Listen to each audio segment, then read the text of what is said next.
ये भी एक बहुत important point, the words comparatively. Comparatively से क्या करते हो?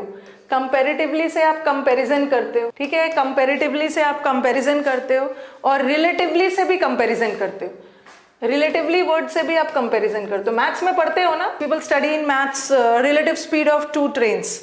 तो कंपैरेटिवली वर्ड भी कंपैरिजन करता है और रिलेटिवली वर्ड भी कंपैरिजन करता है। तो आपके दिमाग में आएगा ना कि जब ये दोनों वर्ड्स कंपैरिजन कर ही रहे हैं तो इसके साथ कंपैरेटिव डिग्री आना चाहिए, बट इसके साथ कंपैरेटिव नहीं आता है। क्या आता है? Positive. And what is the logic behind this? ऐसा क्यों?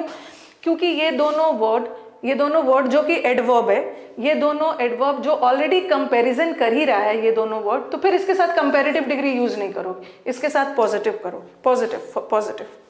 यस, आंसर बताइए, आंसर बताइए। The weather is comparatively hot या हॉटर। ये हॉट कौन सा डिग्री है? पॉजिटिव। और ये हॉटर कौन सा डिग्री है? कंपैरेटिव। हाँ, मुझे आंसर बताइए इसका। Comparatively word. अब आप बोलोगे मैम यहाँ पे कंपैरिजन क्यों कहाँ हो रहा है? क्योंकि कंपैरिजन करने के लिए तो हम दैन लगाते हैं ना, बट यहाँ तो दैन का यूज नहीं हो रहा, बट अंडरस्टूड है। द वेदर इज कंपैरेटिवली मतलब तुलना में, पहले की तुलना में अभी का वेदर इज हॉट। तो comparatively word is already doing the comparison, so no need to use comparative word again, we have to use positive. The weather is comparatively hot. Again the train is relatively, पहले की तुलना में या एक train की तुलना में दूसरा ट्रेन is slow.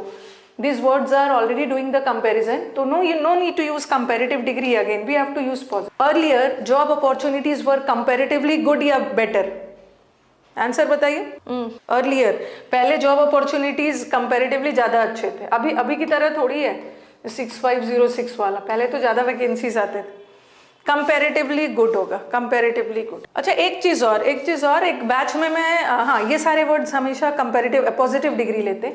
एक बैच में मैं कुछ क्लोज टेस्ट पढ़वा रही थी, ठीक है, क्लोज टेस्ट पढ़ा रही थी और एक सेंटेंस ऐसा आया था, कुछ क्लोज टेस्ट का लाइन मुझे अच्छे से याद नहीं है, बट ऐसा कुछ क्वेश्चन था, it does more harm then, और बाद में डैश था क्लोज टेस्ट में, और ऑप्शन में गुड भी था और बेटर भी था। चलो आंसर बताना मुझे एक बार।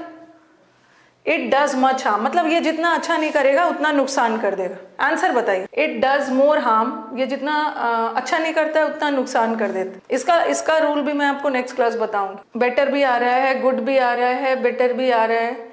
हाँ, मैक्सिमम बच्चों का आंसर बेटर आ रहा है कि दिमाग में रट्टा लगा रखा है कि जहाँ भी दैन आ गया तो कंपैरेटिव लगाओ। दैन के पहले कंपैरेटिव, गुड दैन नहीं होता है, बेटर दैन, बट दैन के बाद हम दैन के बाद कंपैरेटिव नहीं लगाते।